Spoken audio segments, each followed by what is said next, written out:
thing to remember. The scene starts to crumble to the sound of the drums.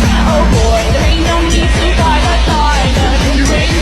It ain't no big thing, just show her a little.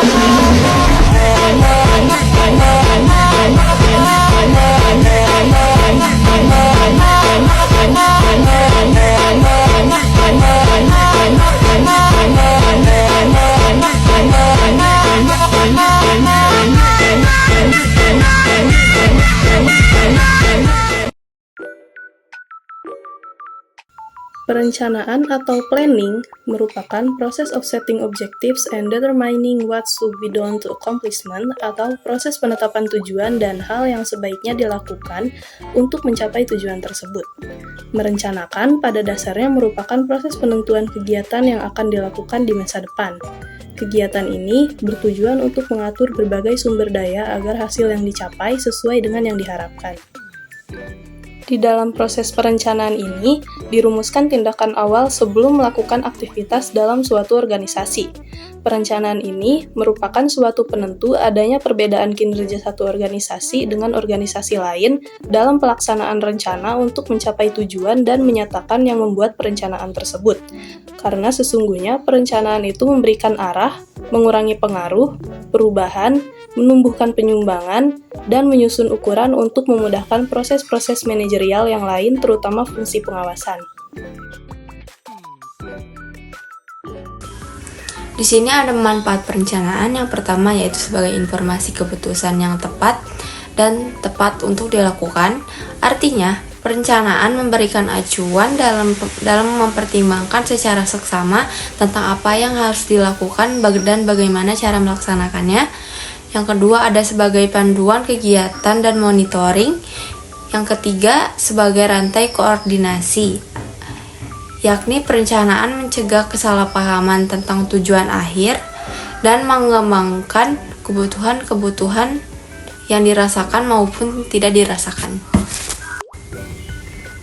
Di sini ada tujuan perencanaan. Yang pertama ada perencanaan teknorat yang tujuannya untuk membangun perencanaan yang strategis. Yang kedua ada perencanaan partisipatif. Tujuannya agar masyarakat diharapkan mampu mengetahui permasalahan sendiri di lingkungannya. Yang ketiga ada perencanaan top down. Tujuannya untuk menyeragamkan corak. Yang keempat ada perencanaan bottom up yang tujuannya untuk menghimpun masukan dari bawah.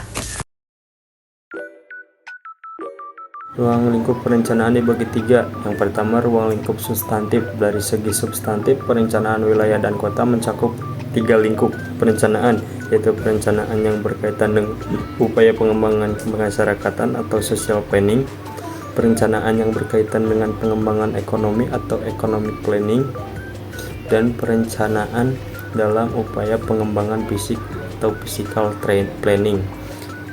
Yang kedua adalah ruang lingkup teritorial. Teritorial pada hakikatnya adalah segala sesuatu yang mempunyai kaitan dengan pengertian dan batasan perwilayahan atau area, sekalipun belum dibakukan di dalam perencanaan. Wilayah dan kota dikenal beberapa pengertian terminologi mengenai teritorial, yaitu wilayah, daerah, dan kawasan. 3. Hierarki perencanaan, baik dari segi substansi maupun segi teritorialnya. Perencanaan wilayah dan kota mempunyai jenjang atau hierarki tertentu yang sesuai dengan cakupan perencanaan tersebut. Jenjang tersebut meliputi perencanaan individu, keluarga atau rumah tangga, lingkungan, kota, regional, dan nasional. Proses perencanaan 1. Menetapkan target atau tujuan perencanaan dimulai dengan keputusan-keputusan tentang keinginan atau kebutuhan organisasi atau kelompok kerja.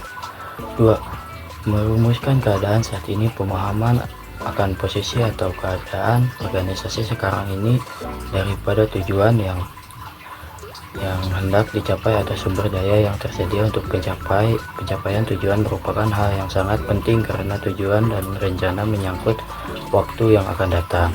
3. Mengidentifikasi segala kemudahan dan hambatan, segala kekuatan dan kelemahan, serta kemudahan dan hambatan perlu diidentifikasi untuk mengukur kemampuan organisasi dalam mencapai tujuan. 4.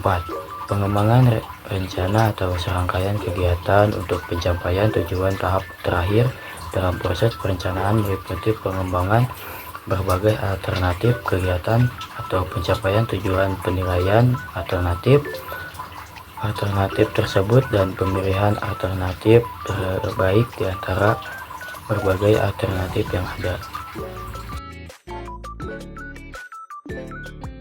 Kesimpulannya adalah perencanaan adalah tahap paling penting dalam fungsi manajemen. Tanpa adanya perencanaan, maka fungsi manajemen yang lainnya seperti pelaksanaan pengontrolan dan pengawasan tidak akan berjalan dengan baik. Sehingga dapat dikatakan perencanaan yang baik akan memungkinkan tercapainya tujuan dari suatu kegiatan atau aktivitas yang direncanakan. Adapun tujuan dan manfaat dari perencanaan itu sendiri, pada dasarnya adalah sebagai pedoman, arahan standar pengawasan, alat untuk berkoordinasi dalam melaksanakan suatu kegiatan yang direncanakan. Bobby Valentino.